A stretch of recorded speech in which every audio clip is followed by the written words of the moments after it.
Alana, I like your background. You look like you're doing a music video. I already said something. I Thank already you said so something. much. Thank you so very much. I'm waiting for a bald eagle to fly through. All right, good evening, everyone, and welcome to the City of Geneva Police Reform and Reinvention Collective Group. I'm going to do a brief roll call, and then I'll pass it over to Sim. So, Officer Arroyo is not. Carrie Blakely. Here. Dr. Canario. Here. John Cromartie. Here. Raul Fuentes. Here. Alana. Here. Lou. Here.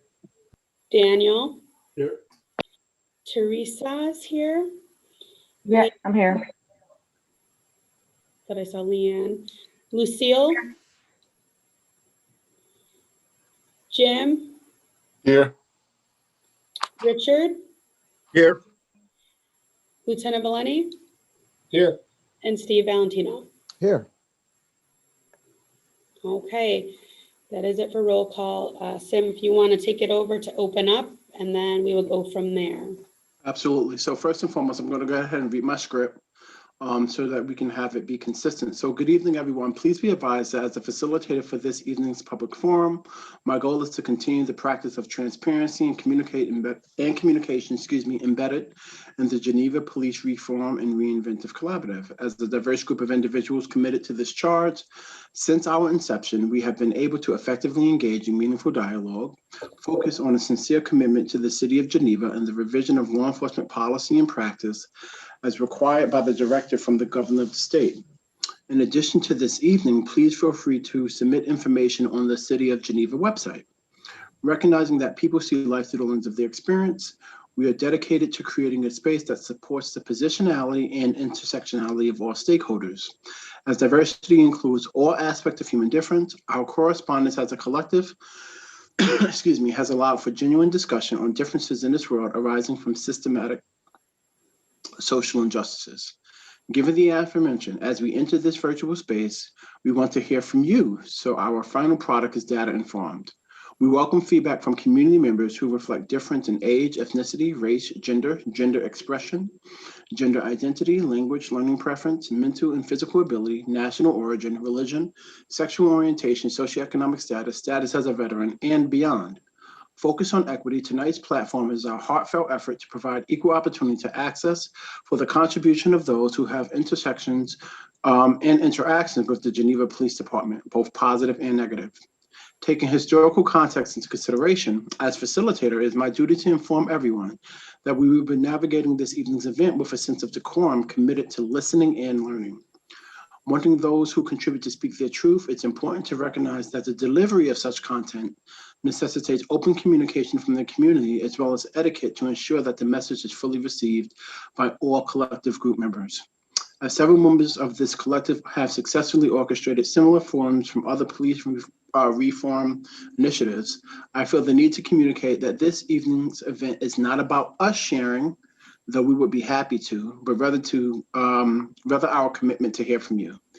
If at any time the discourse during this evening's event crosses the line into disrespectful or counterproductive communication, please be advised that individuals will be removed from the virtual space accordingly. Given our commitment to all community members, it is imperative to comprehend we are dedicated to dialogue, and I share this information to ensure that everyone is fully informed to move this process forward in a productive manner. I would like to welcome everyone to the third public forum, and I would like to open the floor at this time for any comments or concern relevant to your interaction with the Geneva Police Department.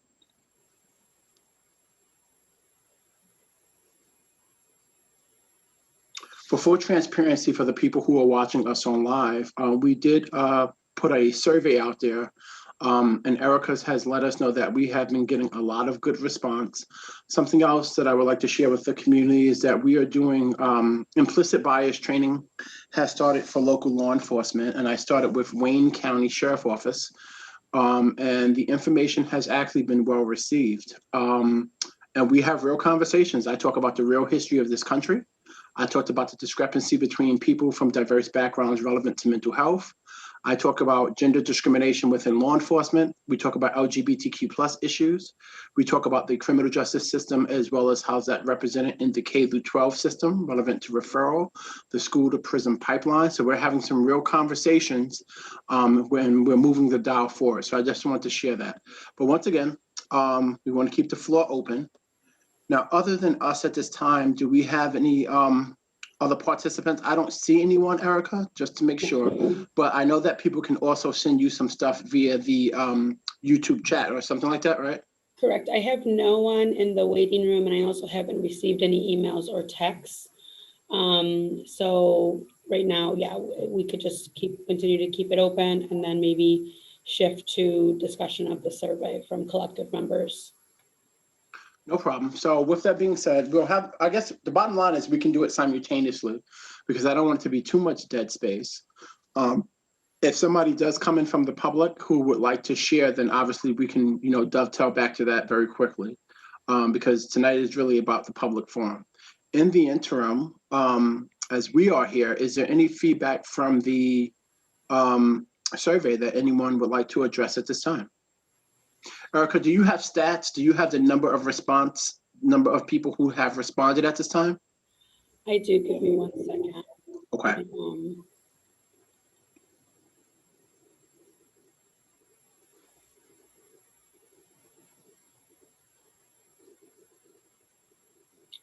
So we have 250 responses. So obviously a lot more than we did obviously in the virtual, which is good because then it gives people another platform, another outlet to respond and provide feedback. I didn't know if anybody from the collective group wanted to discuss if they looked over the stats or anything that was kind of didn't know, or any comments that you've seen that you'd like to share, or just in general from the questions and then the responses you could receive back from residents, or that you read from residents. That would be great. Well, before we get into those comments, I do want to respond to that number. I think it's great that we got 250, right? I think we need to take the time to acknowledge that. Being that this is our third, once again, our third public forum, I think the fact that we have 250 people who responded to the survey, it, in my opinion, still shows a level of engagement when it comes to the people who are a part of the city of Geneva, to show that they're still invested in seeing change take place within their city, right? Even though they may not be able to come to these public forums per se, they're still engaged. And I'm very happy to hear that 250 number, Erica, and I sincerely mean that. But giving it back to the rest of the people who are with us tonight, is there anybody else who had the opportunity to look at some of the results and would like to share some things from your perspective?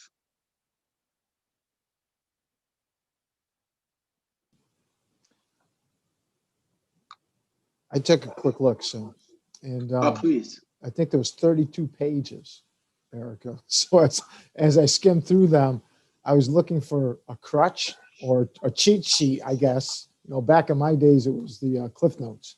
But I found it interesting. The majority of them were anonymous. I didn't see any that actually had names to them.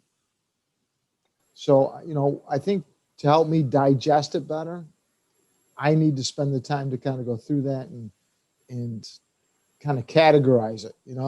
How many altogether, how many anonymous. I'm the engineer that's got the nuts and bolts part and put the things together, and just positive responses, issues. For me, positive responses fall in a category, issues fall in a different category. I think for this team to understand maybe what the issues might be out there that are being brought forward are the ones we need to really focus on, as much as we need to acknowledge the positive ones. In response to what you said, Steve, I think there can definitely be some value in some of the anonymity, right? Some people might want to share, but may not necessarily want to identify who they are for a variety of reasons. But yeah, I think that as you take more time to delve into the data, there'll be a rich opportunity there. I do know that within the city of Geneva, to my knowledge, there are several groups who are looking to foster change. And in regards to what we're doing here, this is a sincere effort for this group to collaborate with the City of Geneva Police Department in order to make effective change around both policy and practice to be reflected in the greater community. And I think it's important to point that out, because I think sometimes when I was looking at some of the responses, I think there may be some confusion between this group and others. And I think there needs to be a clear indication in regards to what we represent. Now, in regards to the other group and their initiatives or whatever other groups may be out there, that's fine. But I do not want us to now have to carry the weight or for us to be misconstrued in regards to the practices of other groups, especially if this group is having me as the facilitator, because I can speak for myself. I don't need anybody to speak for Sim Covington. And I'm sure other people would say that here as well. So with that being said, is there anybody else who would like to share based on some of the review that they've seen in the feedback? Sim, just for clarification, you don't want to be misconstrued for city council by any chance? No. Nah, you ain't gonna do me like that. And I'm glad you made that clarification, because there was comments directed specifically at city council. I will not bring them up in this meeting. This is a totally different group, and I agree with you 100% with total different initiatives. So thank you. I will say this much. I will say this much. No, I don't want to be misconstrued for city council, because I think it's important to have boundaries, right? In addition, quite frankly, I think that you have a city council who would be more than welcome to speak for themselves, right? But with that being said, I think it's important that what we should pay attention to, even if the groups are being confused at times, what I think it's important to pay attention to is that people are engaged. Period, the end, right? People are engaged. And with that engagement, that's what we're looking for, quite frankly. We're looking for people to be engaged. We want them to have a voice. We want to understand their lived experience and their perspective. And I think that this is one of the venues in which we can get that done most effectively. All right, I'm off my soapbox. Let's go ahead and keep it moving. Is there anyone else who would like to share from their perspective? Jose, please. I just thought it was curious. I thought for the most part, the comments were pretty positive.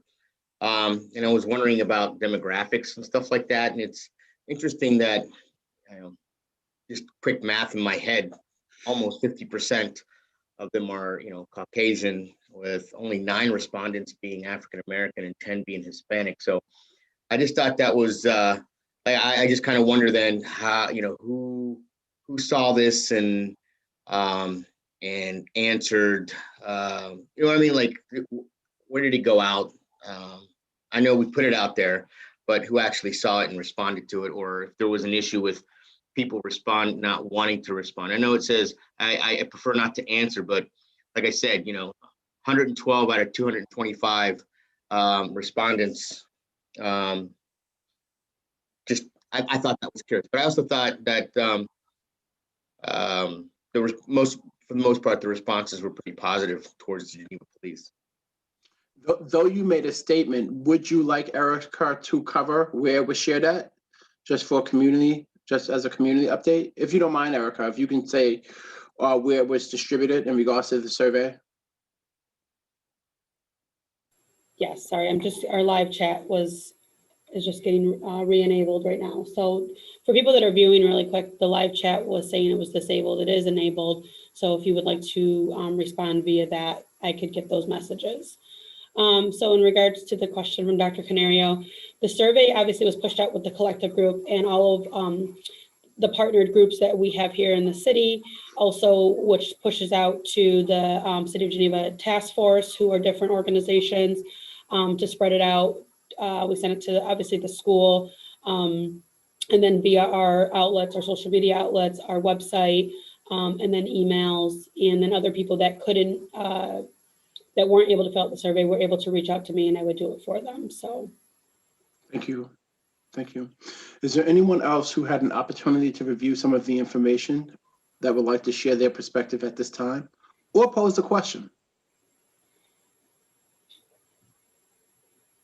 I'm wondering if there's a way we can separate the answers for people who identify as either African American or Hispanic versus those who responded that they're Caucasian.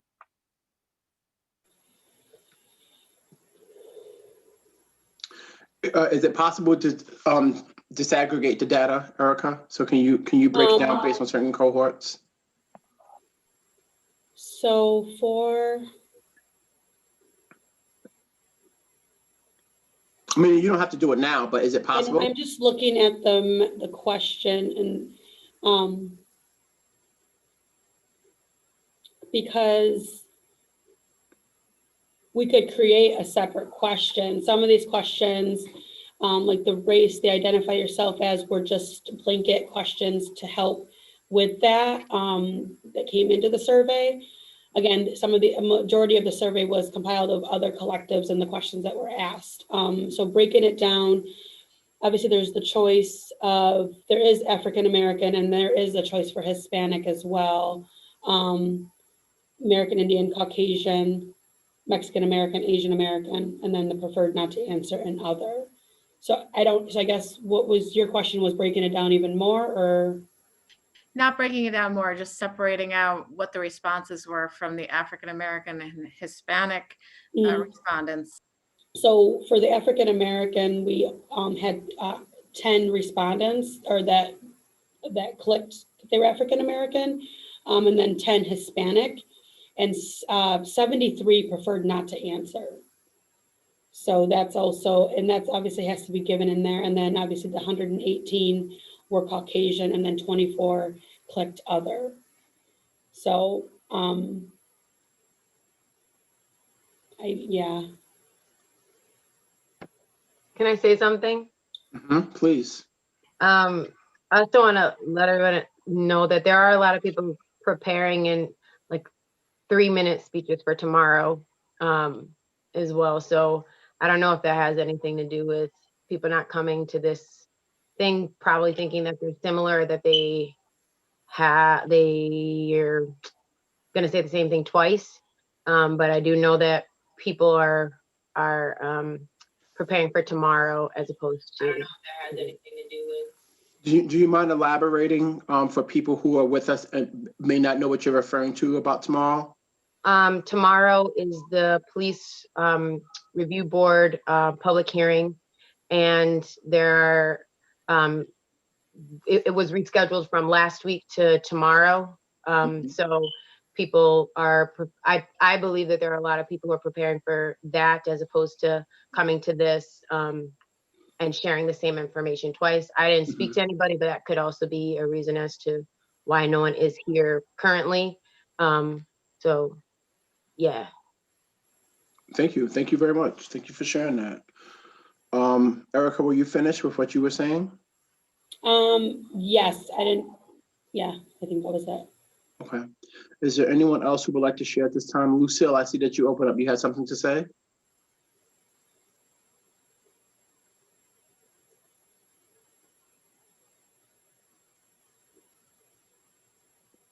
I see that your mic's loose, but I don't hear anything.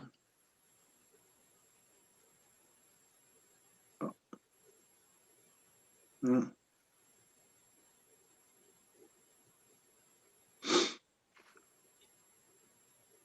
Okay. Is there anyone else who would like to share anything relevant to the response to the survey? Hey, Sim. Mm-hmm. I did notice that most folks felt safe in the community, either very safe or safe. It was only 8 that felt not safe. So that says something. I think that says something too. I definitely think that says something.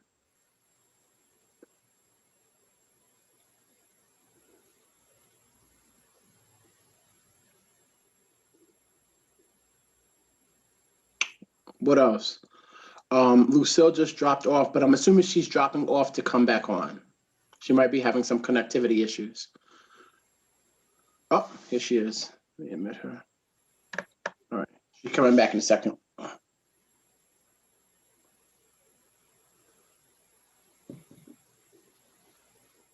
We see you, Lucille. So if you want to speak again, I can give you the floor.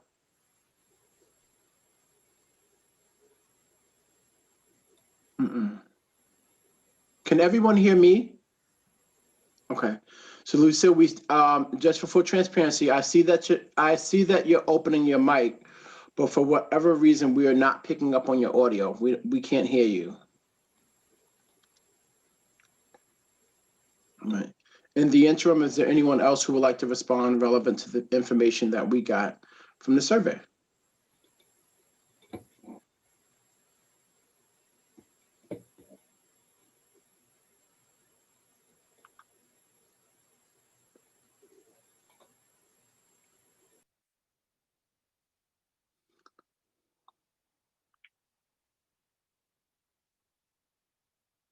Okay, because listen, I don't do well with awkward silence, so I can't just be sitting here staring at y'all. That just don't work for me.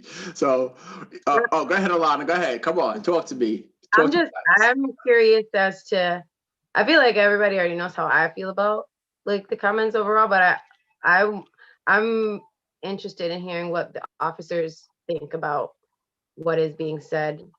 If I like, do you agree? Do you disagree? I mean, most of it is pretty positive. Some of the comments are like very vague, like more officers or keep kicking butt. Like, but there are some well thought out ones here too. So I just want to know what their thoughts are. I'll ask them directly then. Danny, did you have an opportunity to check the survey out? And from what you did have an opportunity to see, what's your perspective? Yeah, I did. I live here in the city, so the whole "do you feel safe in the city?" I agree with. I can also see why people would say no. I mean, we've cut cops, so there's less patrols out there, and that kind of goes to the whole community policing as well. They want to see more of us out there, but it's kind of hard if we're not going to fill spots and we're cutting spots with people taking vacations or days off. I mean, it's kind of hard to be able to encompass everything. It's a two-headed sword. I mean, you want to see more of us, but you don't want to pay us. You know what I mean? I can see both sides, but we have to look into that. So you have to factor that in.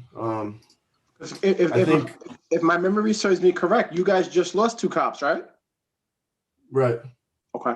We just lost 2, and I think there's a spot that's frozen and another vacant spot. So we really were down 4, and there's other people that are out, as you guys know. So that adds up. And I think there was like someone said before, I think some people got this meeting mixed up with the others. So a lot of the comments don't really pertain to our group here. Mm-hmm. Seems like an anti-city council kind of thing. But I think overall, I mean, I agree. You can never have enough community policing. But I'm trying not to laugh at city council getting roasted. Matt, yeah. Matt, I'm gonna throw it to you real quick Danny hit it on the head. What I was gonna say. I mean, I think they got us confused with somebody else when they were saying that we should disband. I don't think everyone knows what we're actually doing. But community policing, a lot of people said they want to see more cops. They want to see involved more in the community. I mean, that's something that we're always trying to do. I think I talked to my group more about it. We've had a bunch of different ideas and things to do for community policing, but last year, because COVID hit, a lot of things got put on the back burner. We're hoping to get new ideas started up because things have changed. There used to be that neighborhood watch throughout different areas in the community, and that kind of went away over the years because I remember I was involved in it, but nobody was coming to the meetings. So we keep doing them. No one shows up. We kind of stopped doing them. So after a while, I mean, now we just try to figure out different ideas and new things to do. So community policing, we all agree that we need to get that going. I think there's a lot of positive. There's some negative, which to be expected. You're going to expect to get both sides. Some people get treated great. Some people have been stopped and maybe felt that they were disrespected or just were mad that they were stopped, so they don't like police. I get it. So I mean, I think the responses are what was expected. Okay. Erica, I do have a question for you. In regards to the results for the survey, are the results for the survey also going to be made public? They are? Yes, they are. And so the thing about, Steve with his 32 pages, so the summary itself was broke down, obviously, as you guys seen in the pie charts and things like that. And then what was the excessive pages was an extra attachment. That was from the comments, because if you look at just the summary page, it only gives the first like 10 comments, and then there's still plenty more to read. So those were just to be skimming through. The main pages were the export of the actual pie charts. But to answer your question, they will be made public, or if somebody would like to request to look at them, they're more than welcome to. They can reach out to me and we can go from there on that process. Well, the motivation for my question is the following. Being that has been reiterated by myself and others on this group, that there seems to be some miscommunication between this group and other groups that reside within the city of Geneva, i.e. City Council. I do think it would be best practice to share maybe the results with City Council so that they can get an understanding of what some people's concerns are, right? Because even though people may have utilized our platform to express their concerns about City Council, being that our process is transparent, I'm okay with you giving them that information, because you just said that the information can be public to anyone. So that would include City Council. So long story short, I think it's important that we communicate here tonight, especially for the people in the public that are watching us. Though you may have contributed to our survey expressing concerns about City Council, and we are not that group, we will be forwarding those concerns to the proper stakeholders accordingly. And I think it's important for us to do that, to make sure that we're doing due diligence and still, you know, getting the word on the street to the proper people that need to be in the know. I don't want it to be misperceived that because we're not City Council and they shared it with us, that it fell on deaf ears. We're not going to do that. Yeah, well, just to piggyback off of that, because I'm going to take councils back a little bit. So what people are, it's less the public comment on council. It's more so obviously the police review board is coming up. It's going to be on the docket of, are we going to implement that here in the city of Geneva or are we not? Public hearing is set for tomorrow. So with timeline purposes, originally it was set for last week. So it wouldn't have interfered. We had to push it back till tomorrow. So like Alana did say, people probably are looking to speak about the PRB. A lot of the comments that we did receive are in regards to people opposed to the PRB or people thinking that we need the PRB. And I think that that's where the misconstrue came in, as far as us being the collective group, diving in and looking into policies and putting together a draft plan on that segment of police reform versus the other segment that council is handling on the PRB to have one of those put into place. So just to clarify that it's not necessarily, maybe some of them are digs at council, but it's mainly in regards to being opposed to the PRB or wanting the PRB in our city. So. Thank you very much for that clarification.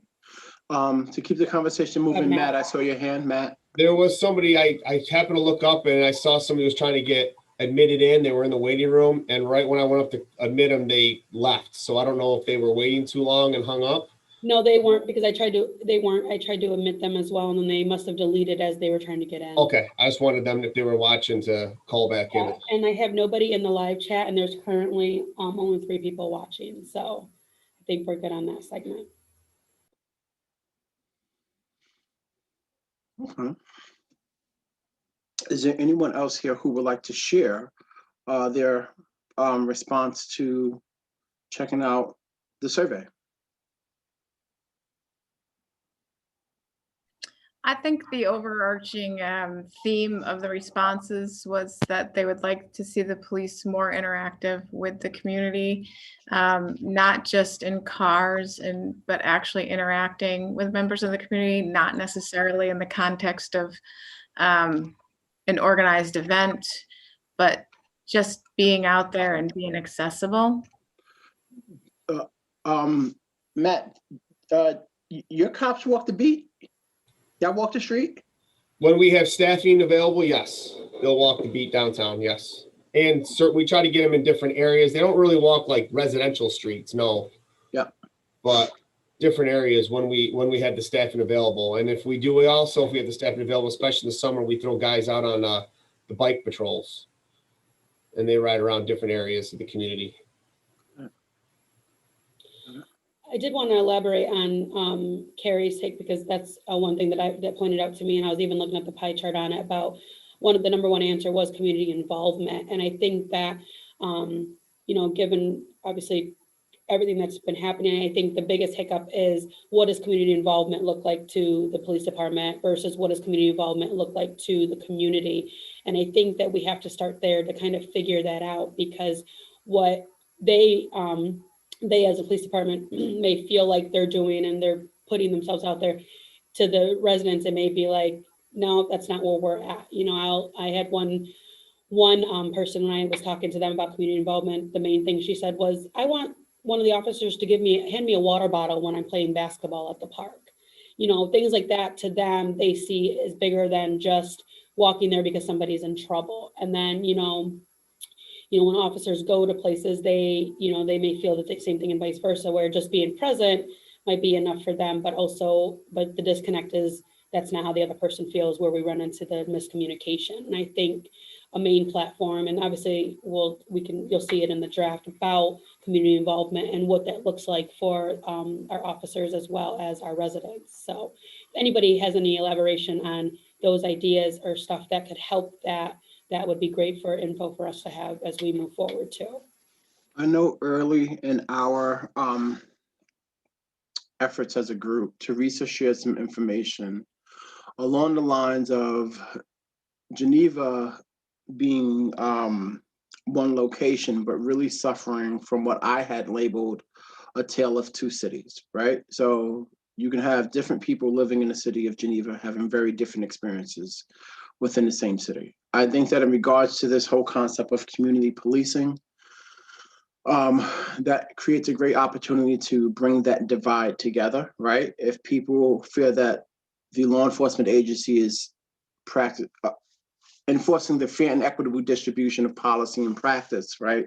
If people feel safe, and there is an increased positive interactions with law enforcement, maybe that can help heal some of the things from the past and create brighter things as the community works towards the future. So I'll leave it at that. Is there anyone else who would like to, share about the results of the survey?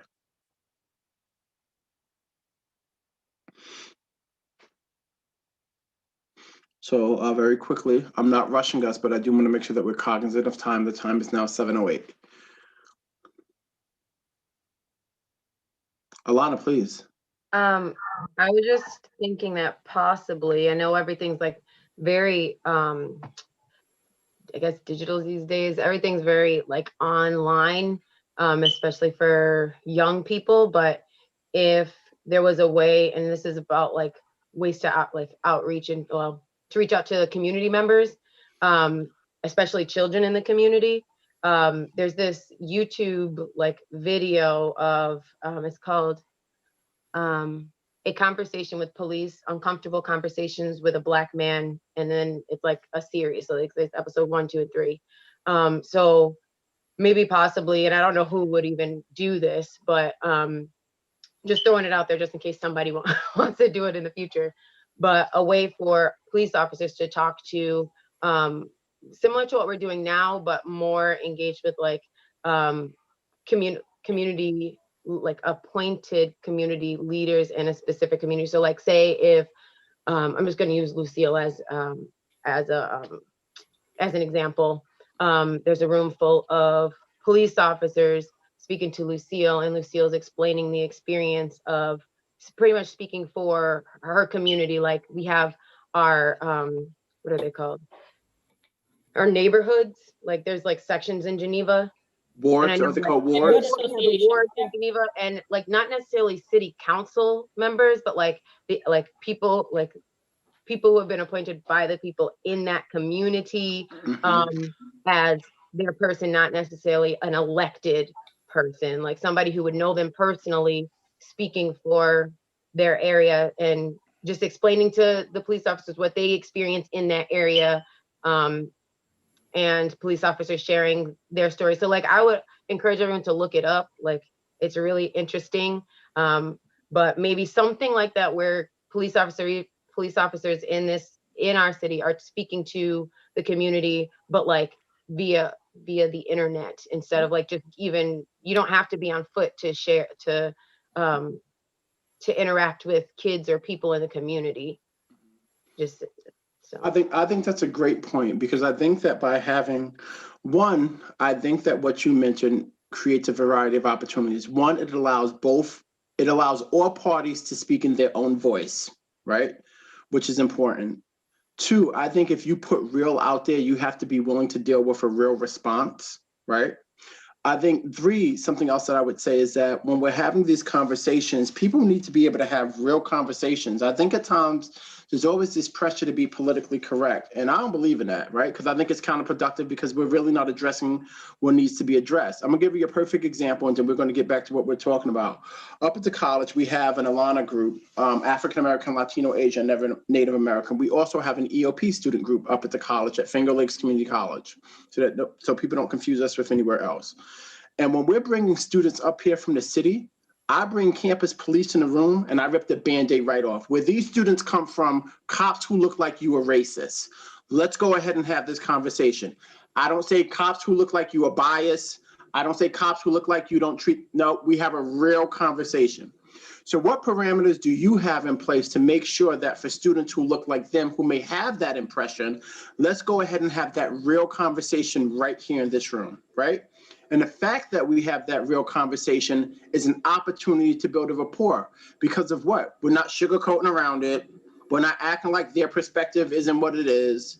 And we need to be able to have real conversation, which is the embodiment of diversity, equity, and inclusion, right? The only way that we can deal with an implicit bias is to actually recognize that everyone has it. Where does it come from? And how do we address it when we're interacting with others in any capacity? So when we're having those conversations at the college, to piggyback off of what Alana said that she thinks can happen in this community, I think by initiating and continuing to have community forums, it's a valuable opportunity to get information directly from the people. There is no middleman, right? There is nobody sugarcoating it for you. And I think in addition to sharing that information, I think it can be a learning opportunity, which is reinforced in all of the police collaboratives that I've been serving on. How can people have more interactions with law enforcement, not necessarily in a negative capacity? All right, I'm off my soapbox. So let's continue to keep the conversation moving. Is there anyone else who would like to share based on their response? Teresa, I see you, go ahead. Okay, one of the things I was gonna say is when she said the majority of the people wanted more community policing, it's kind of hard to say what part of the community that came from. Because if you break that down by different ethnicities, Black, white, Puerto Rican, if you have a presence, usually when the police come in certain neighborhoods, it's not a good thing. So they get viewed as coming as being bad. So they have to break that stigma of when we come around, it's not always a bad thing. So that's one of the hurdles that they're trying to face as well.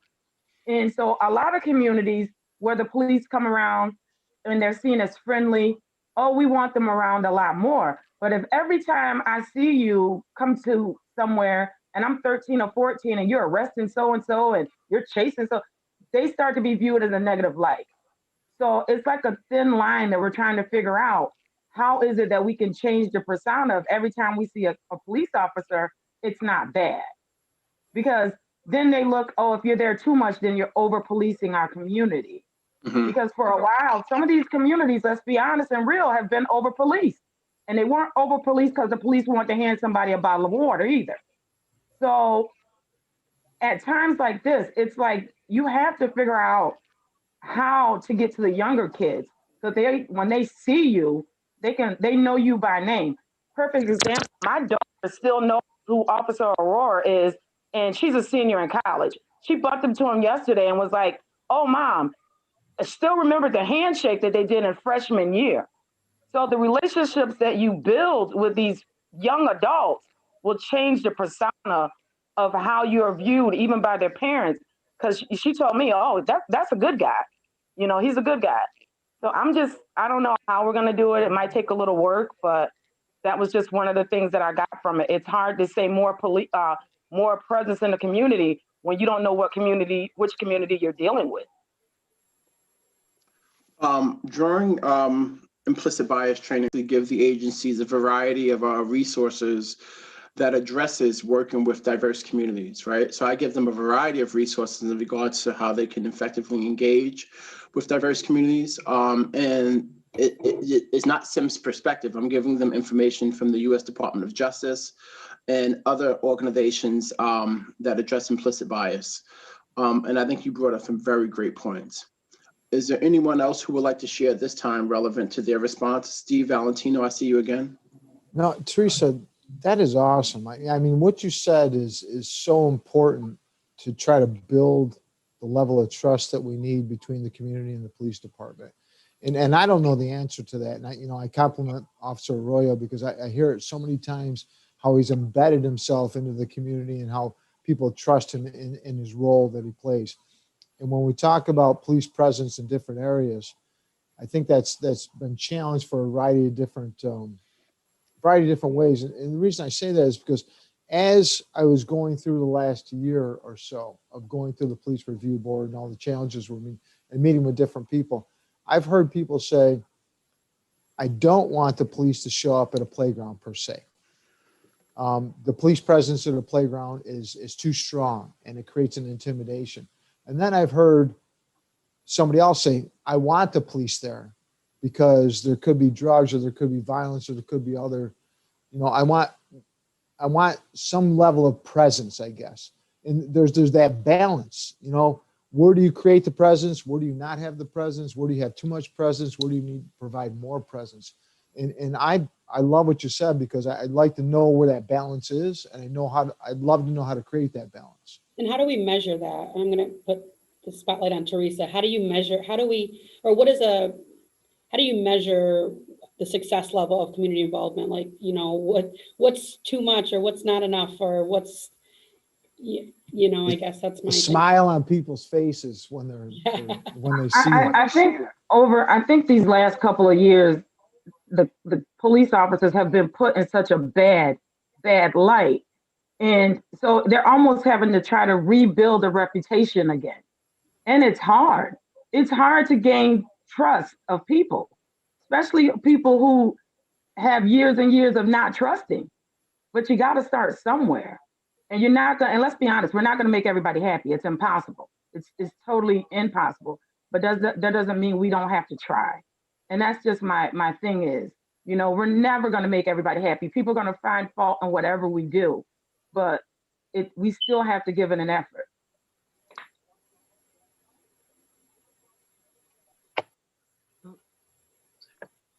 Luana?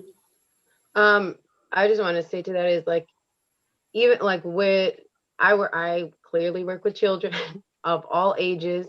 And I think the goal, I love the idea of officers knowing our kids and everything like that.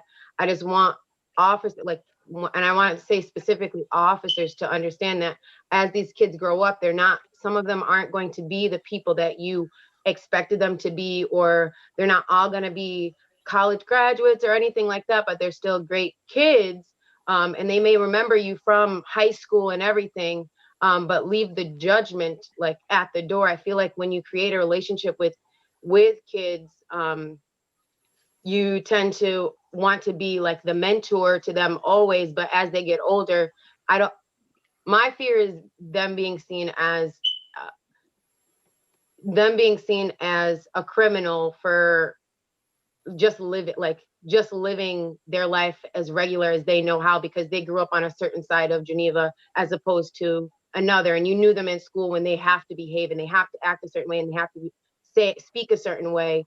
But when they get around their friends, they talk a little crazy and they say some things and they may curse and swear at whomever.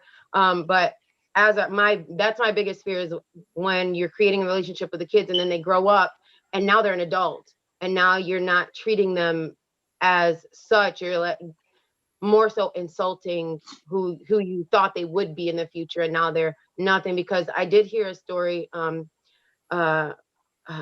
Brian Russ had got on a city council like public hearing a while back, and he talked about his experience and then his first time, like he wanted to be a police officer, and then his the officer in his school is the one who told him that he would arrest him someday. You know what I mean? So like that, like I don't. You got to think about what that. I'm sure the officer felt, I don't know, some comfortable saying that to him, but like there is a line you have to draw between your relationship with the kids versus like what you want them to be in the future, because they're not always going to be this package of beauty that you want. So that's my take on that. Like I'm all for the kids getting to know you, but you have to understand that they're going to grow up and they're going to be adults someday, and that relationship isn't always going to be the same. As like they may experience a racist cop in another city, or even just around the corner in Seneca Falls or Waterloo somewhere. So like and their perspective may change just because you grew up with them and you know them to be, they know you to be an amazing cop, doesn't mean that they're going to have that view of all police officers, and that is okay for them to feel. So that's, I'm get off my soapbox. Alana, I just have a question too. I mean, no child, whether I'm a police officer, a doctor, or nurse, or whatever relationship I build with them, I can't realistically put a goal set on them. But what I'm saying is, if all these children hear is negativity about even a doctor, they're not even going to want to go to the doctor's office because the doctor is bad. If they hear negativity about a teacher, then I don't want to go to school because the teacher is bad. But every police officer, just like every child, can't be viewed as a bad officer or a bad person. So if I don't know what we're going to do. If we tell them don't have a relationship with the children, then how are we going to build these bridges between officers and children, or officers and even young adults? That's just my struggle, because I see a lot of young children who feed off young adults who say police officers are bad or these people are bad. So that's all they ever hear. So they already have a formed opinion at 7 or 8 years old that the police officers are bad. Yeah. So my question is, where do we start? I also think it's learned behavior. Definitely in the house, right? We're our child's first educator, if you think about it. And I also think it's the same thing with Alana, like this story that you just mentioned about the cop that said, oh, well, I'm going to arrest you someday. I'm sure that that's learned behavior. He's not getting that from his mission and vision from his employer, right? So that's not in the book to say, tell somebody that, oh, I'll arrest you when you get older. So I also think that that's the other side of the perspective, right? Where, like Teresa said, not all cops are bad, and not all kids grow up to be, whether they're down a different path or not. You still have to try to create that at a young age to, teach them that, okay, that's not the case, because what are one set of kids telling their friends? A perfect example, my boys, where, they love the police, but also they have people that are like, well, the police are terrible. So it's like, how do you sit them down and say, that's not the case? They're community members, you work through those hard situations to let them know that. And I also think that maybe they'll go back to school and tell their friends that feel that way an opposite. Well, my mom said this, again, not everybody's perfect, police wise either. But at the same time, I think that trying to teach them young that not all police are bad is key in this situation, because they will grow up and become adults and do, and pick their path and choose what they want to do and the relationships they want to build. Yeah. And I just want to say, like, it's interesting hearing now, like, us having to say that not all police officers are bad, because when I grew up, all I heard was like, you couldn't say a negative thing about a police officer. Mm-hmm. Like the police officers were like, that's the job you wanted to have, it was very honorable. And then we had it was literally like smoke screens. Like, we didn't have all these videos and stuff like that to show that there are bad police officers. And I think that's where the issue lies, is like, you can see it, but why do we keep ignoring it? As if like we all know that there are good cops, and it's okay to have those uncomfortable conversations with your children, with your peers, but we have to like hit them with the real is these people in power, there are some bad ones, and that we shouldn't sugarcoat it for the children. No, we shouldn't say that all officers are bad, but there are bad ones, and these are people who can either take your life or let you live, and they may or may not have consequences. Like, that's the reality of the situation. And I don't necessarily, I feel like it's a lot easier to tell children that, to explain to kids that there are bad officers, but what can we do to make sure that that there are, these bad officers don't give the good ones a bad name. You know what I'm saying? So like, when I was growing up, police officers were everything. They were great. We had Officer Bennett. I did my dare. Like, you couldn't tell me nothing. I didn't do no drugs. Like, you really couldn't tell me anything about doing anything bad, because the Officer Bennett told me, I was a good egg, but now, since there are video, how do you explain that behavior from a police officer when especially I'm just saying for my generation, like, that's all I've heard was there are good cops, cops are great, and then you see this video, and then that one, and then, like, it's like every day you see a video of an officer doing something that they shouldn't be doing. So if they're the ones who are working, this is their job, how do we put into place, and that's kind of what we're doing now, policies and procedures where they are being held to a higher standard than a regular civilian or a regular child, like a kid just hanging out. So I agree with you guys. I just want it just to be the devil's advocate here is, there are, like, we have to acknowledge that there are bad officers, and what can we say and do in a situation where a kid is asking us, aside from saying, well, there are good officers too. Well, that doesn't delete the fact that that there's a bad officer. You know what I mean? So that, yeah.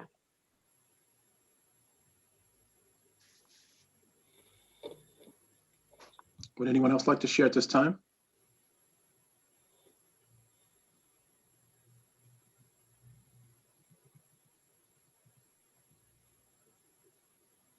Can I say something, Sim? Please. I just hearing everybody talk about their experiences of, what is being spoken. I didn't have a good share with police officers. I grew up in Rochester. I had plenty of situations where we called the cops and we got arrested. There's been times where, there was scenarios where we go and get involved in scenarios that we shouldn't have, and got away with it.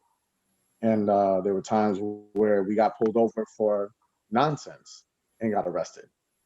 But at the same time, I realized that, in spite of when I moved to the city of Geneva, I moved to the city of Geneva for a change. And in the city of Geneva, I've learned a lot concerning still in the police officers and all of that, my experiences with them.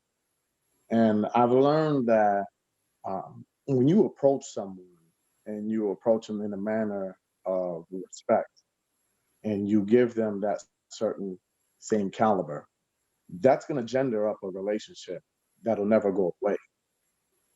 And that right there being said, I had to learn to really search within myself and really take into accountability, who am I really approaching when I speak to a police officer?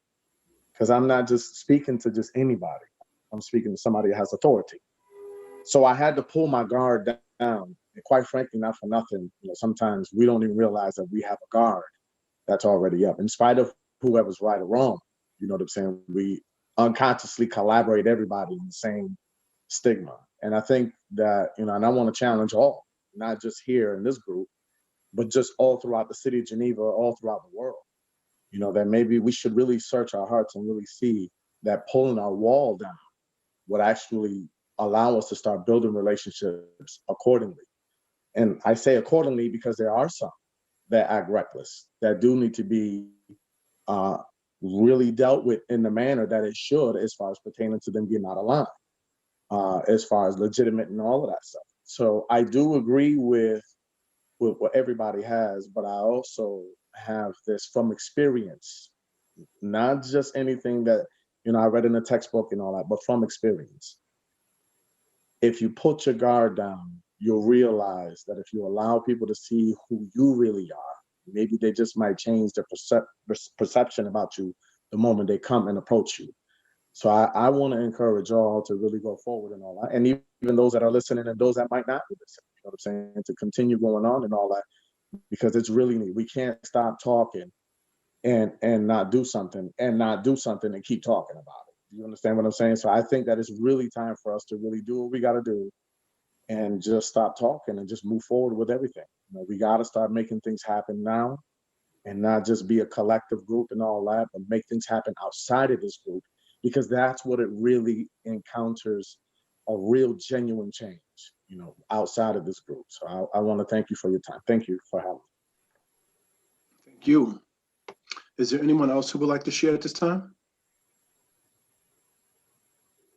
I could just say one thing.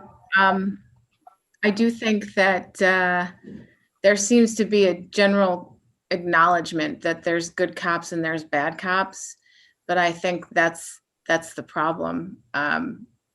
There needs to be consequences, and there needs to be action taken so that we don't have bad cops.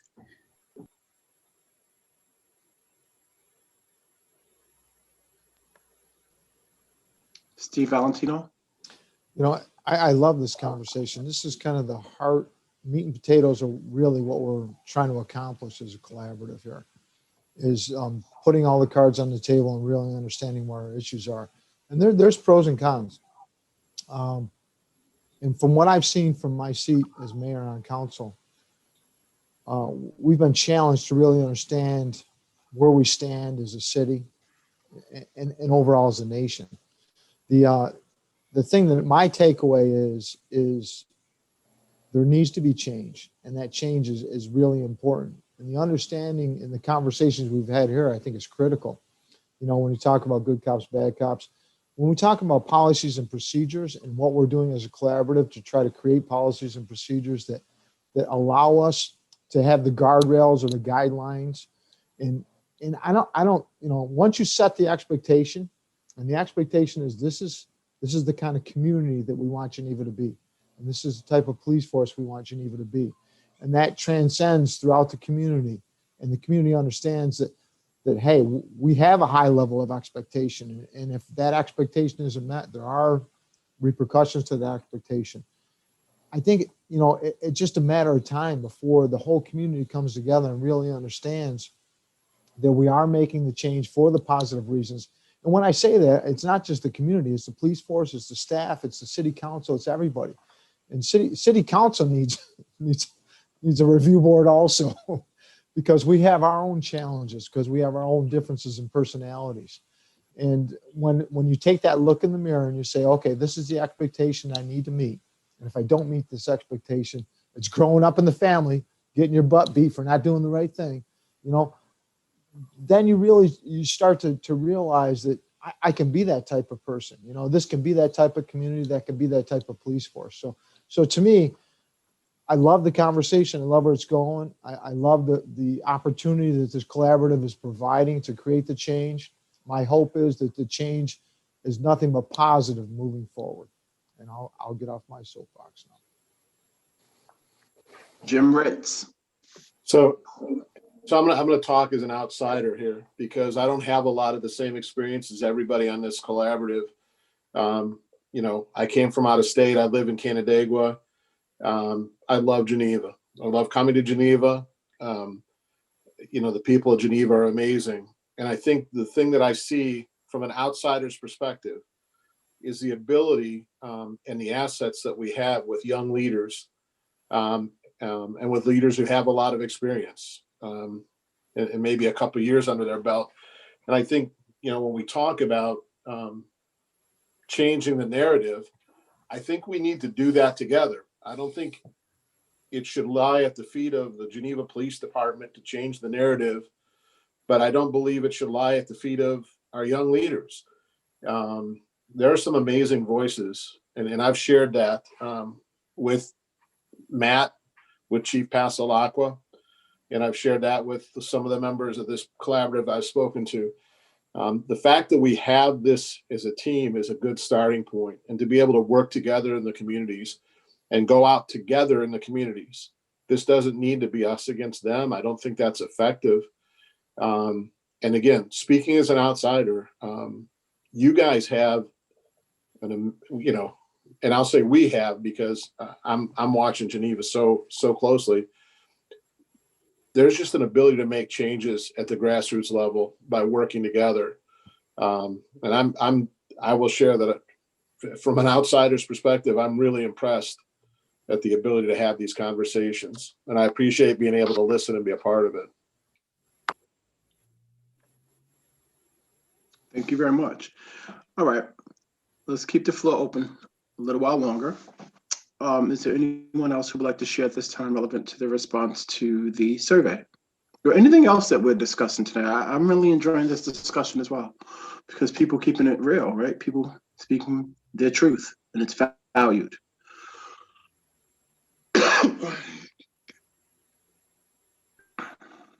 I just want to say that because I have a daughter, I think that's about Alana's age too.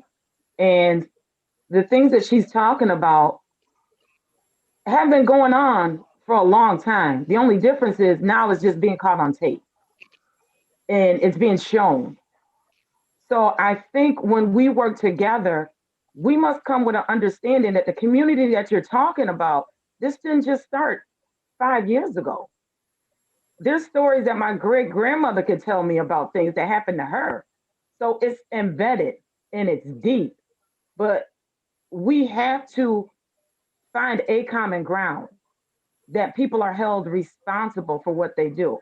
I think a lot of the things come in with the mistrust is we don't feel people are going to be held responsible. And I had somebody ask me, well, you want to, because for some reason they did think we were on city council. I don't know where that came from. You want to take all the money from the police. And I had to explain to them, no, we weren't that group. We weren't those people. We weren't doing that. And I said, when you get mad at people marching, the kids and the young people, the Black Lives Matter movement, I think people need to understand, weren't marching because they wanted to riot and loot, and it kind of got lost. They were just marching to be heard, to be pulled over and not have to. I don't think when people don't understand, when you have to have a conversation with a young Black girl or male on how to be pulled over, where to put your hands, where not to move, what not to do. When you don't know the experience of having that conversation, it seems like we're being dramatic. And I think a lot of people's feelings got involved, and that's where we got lost. But I like this collective because people are able to listen and able to be heard, and we're able to move forward. But in the long run, I think people need to realize that the things that we're dealing with are deep-rooted issues, and it's going to take a collective of different people that look different, that sound different, that came from different backgrounds to get on the right track.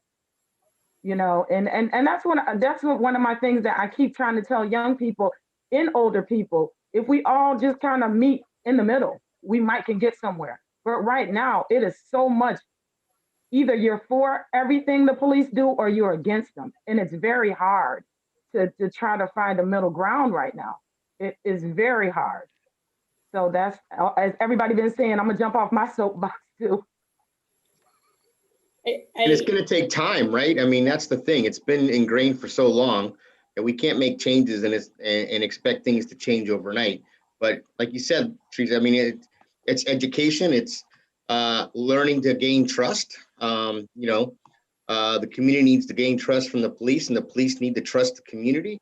Much to what Alana had mentioned before about, communicating with them, learning who they are, not coming to assumptions. But the same token, community, looking at the police and saying, okay, I think it's. I was watching a movie the other day. It's an '80s movie, and one of the scenes was a couple of cops stopping a black guy, and he's like, "Oh, here we go again." And I'm like, this has been in pop culture. It's been ingrained. Even before that, and for who knows how long. But I mean, it's been ingrained for so long that it's not going to change overnight. So we just have to be patient and continue the education that you talk about. And can I just say one more thing? Please do. In Geneva, we are just even like, I feel like introducing, this is gonna sound weird, but introducing race and the whole Black Lives Matter thing on top of the police, like this whole movement to get a police review board and all of that stuff just all happened at one time. If we could have addressed it, like just saying that to people in Geneva, because Geneva is so colorfully diverse. We are painted this picture that Geneva is a melting pot of colorful people. We're probably the most diverse city in the Finger Lakes. And so you grow up thinking that your white friend next to you or your Puerto Rican friend next to you, you all have the same experience, at least growing up in high school, unless they tell you different. Like, how can I be racist if my neighbor is Black, or if my such and such is this? But we don't talk about like the culture behind each color that there is, and how each color has its own, like even within one color, there's a different culture. We don't talk about those things in Geneva. And I think what hit everybody in the face is the Black Lives Matter, the Black Lives Matter movement is like, well, I had a woman straight up tell me to my face at a city council, not a city council meeting, at a ward meeting. She was like, who told you your life didn't matter? And I'm just like, have you turned on the news? Like, have you seen anything? You know what I mean? So like, but she really believed, like, and she says she lived in Geneva her whole life, but was blinded, like had no idea that racism existed or ignored it in Geneva. So in a place with so many different races, and that's what I'm talking about, is races, not even like the ethnicity or the culture behind the color, but we do not all have the same experiences, and it makes people uncomfortable when you tell them that we don't. The saying like, oh, we all believe the same. Yeah, but y'all wasn't on slave ships. Like there's a difference in all of our culture. We have to talk about it. We have to be okay with being uncomfortable and not knowing everything. Like one thing that I've learned here is to be, I thought I was open-minded, but I'm growing and I'm learning to be a little bit more open-minded, because I have built up some walls when it comes to like police officers and whatnot. But if we can just even scrape the surface of, we live in one of the most diverse communities in upstate, in the Finger Lakes, just in the Finger Lakes, that we have to be able to talk about race openly and understand that we're not the same, and that is okay. We are not the same and it's okay, so let's talk about it. So yeah, I wanted to share that just because I know that people have been so surprised that I even brought up race in Geneva, because we have neighbors that are white or Black or Puerto Rican or Asian. So yeah.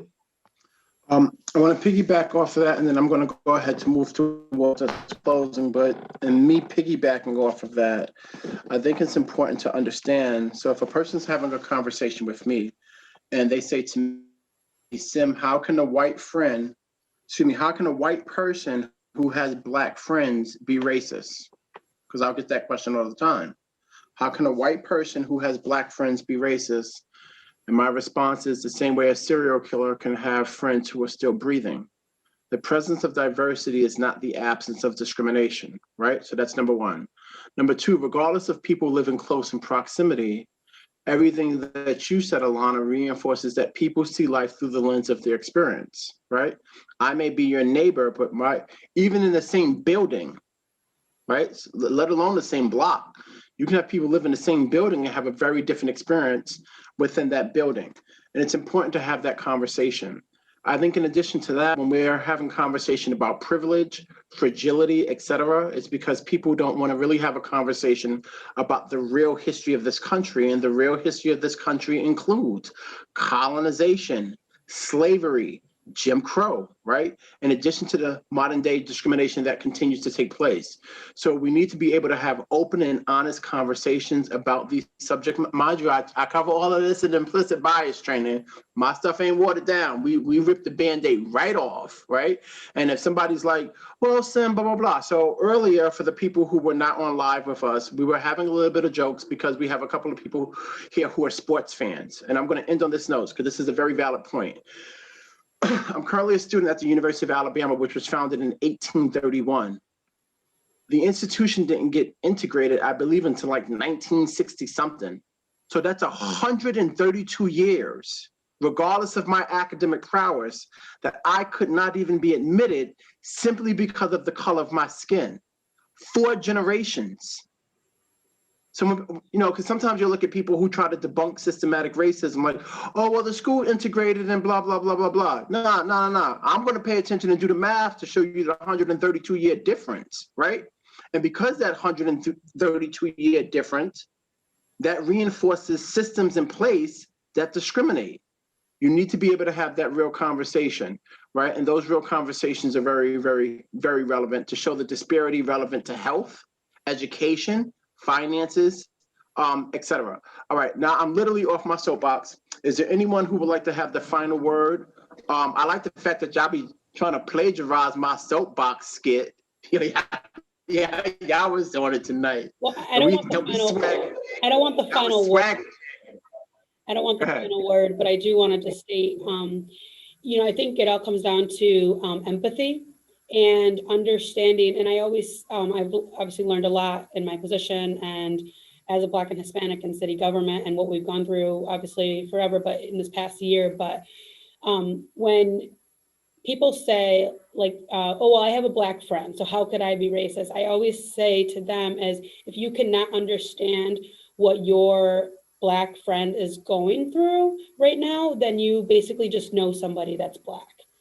And and that's where I come in, where the disconnect is, where we can have a conversation, but if you're not understanding where I'm going, whether you may think I'm wrong, but if you cannot understand my perspective or what is going through my head, then we will never come to a common ground. And what Raul was saying about, you know, the community being able to put their guard down, you know, that's the disconnect is everybody has to be willing to put in their part to have these conversations. You know, I take full pride in the collective group because, you know, selecting it, you know, obviously you go back and forth, you kind of get yays and nays, you kind of, you know, you do a lot of research on who you decide to pick. And obviously my key word was, I want to just have a good vibe. I want to just have people that can speak their truths or can say things and give their perspectives and understand the other's perspective and where people are going. And I think that that's key with this is being able to be collective members and go to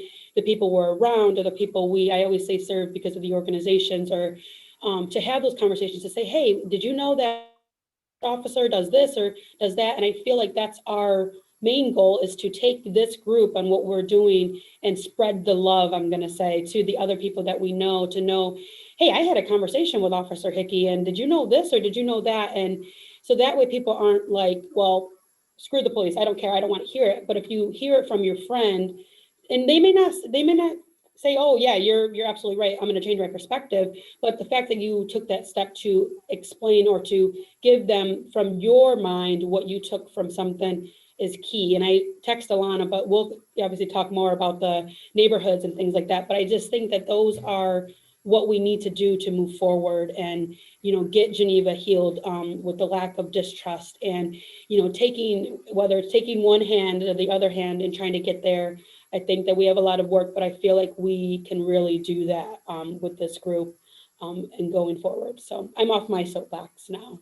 When we first got together as a group and we would have these meetings, there's something that I wouldn't see a lot, but as we continue to work together, I'm starting to see it more and more.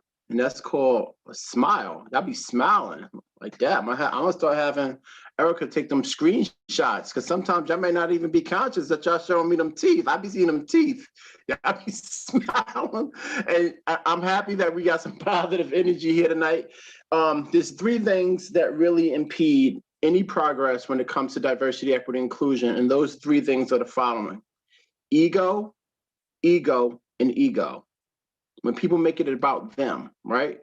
And if you can really take the time to stop and self-reflect to see if maybe you're contributing to the oppression that's out here in these streets and get out of your ego, that's when you can have some meaningful conversation. So when people call me Dr. Covington, it's legit, right? But I'll still go to McDonald's and get me a Happy Meal because I ain't got that ego, right? Sometimes you need to stay in your lane. Stay in your lane and have a hot cup of relax, get your ego out of it and meet people where they're at. Get to learn people from their perspective and stuff like that. So I'm off, and we're gonna go ahead and close this up. Erica, is there anything that we need to know for next week as we prepare for next week? Yeah, so this week I'm going to be working with obviously our city team, Sim, a little bit to kind of put together what a little bit of the draft looks like in a sense. Our policies are currently under review of different entities and legality things to make sure we're still in line with that and to kind of get feedback onto some of the suggestions that may or may not be working language-wise. So we have reached out to a few of our people internally to do that. So I'm hoping to have some type of draft to you guys before the weekend. I'm giving myself high hopes, but just something you guys can browse and look at to kind of go through, whether if we don't have all the policies or not, but just the other sides of it, different stuff that we've implemented. I do ask, and I will put this in an email to I have the questions, to the subgroups, and you don't have to necessarily meet time-wise, but if you can do it via email, there's a couple questions that I am going to be sending to you guys as a whole, but it's for your subgroups to kind of discuss and kind of bring to me.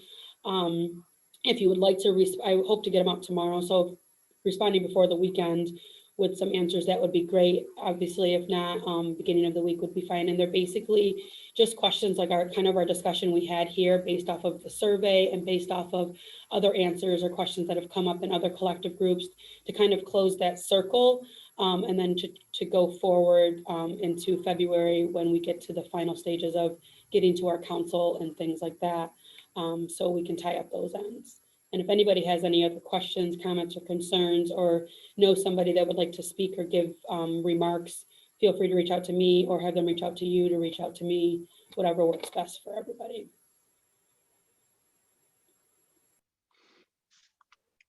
All right, anybody else with any final thoughts? I do want to say something, Sam, if it's okay. Just, I know it's the last second. With the insurrection that happened in the Capitol, it kind of put into light the differences between policing in this country. If you think about what happened when Black Lives Matters came to Washington a few months back, they had folks in riot gear that they had the reserve, they had everyone else line up around the Capitol to keep things from, getting out of hand, as opposed to the other day, January 6th, when they had, I don't know what that was, but that was very embarrassing. Just saying that kind of puts into light what we feel as a people and how we get treated when it comes to policing. So I just want to put that out. Thank you very much. Anybody Raul, else? did you want to say something? Yeah, I just hearing about how we would start moving forward with things and all that. I make it my business to use my business, the shop, to make it as a blending pot. And I say that because I have officers that come in, Tap, Scott, Turner, and all the rest of the guys that come in. And I also have some that are from the streets that come in. And when they come in and they see police officers there, they get quiet. So I make it my business to have a conversation that includes all of them. And it really starts to break the ice on the individuals who have such a bad taste in their mouth concerning police officers, and also some police officers that might have an automatic judgment against the person. And so I see the walls come down when it comes to having everybody conversate about a certain subject, about things that are happening, like real life, like how we're talking about right now. And you would be surprised the thought process or even the verbal conversations that we have afterwards concerning the unity and all that, or maybe the misunderstanding or maybe the perception about things. So I think that it's, I make it my business to go on ahead and move forward and all that. And I really would encourage everyone else on a day-to-day to go on ahead and move forward, because it can't just be, a one big boom and it's over with. Now, in order to break something down, you got to chip at it. You know what I'm saying? So I'd encourage everybody to do so. We want to do it the right way. Slow and steady is better than fast and fragile. I'm quoting Joyce Myers like that. So let's go ahead and close up. I love making y'all laugh. I love to see y'all laugh. All right, let's go ahead and close up. Everyone have a good night. I look forward to seeing everyone next week. We can continue these candid discussions. Erica, go ahead and stay on. Thank you. Take care. Good night, everyone.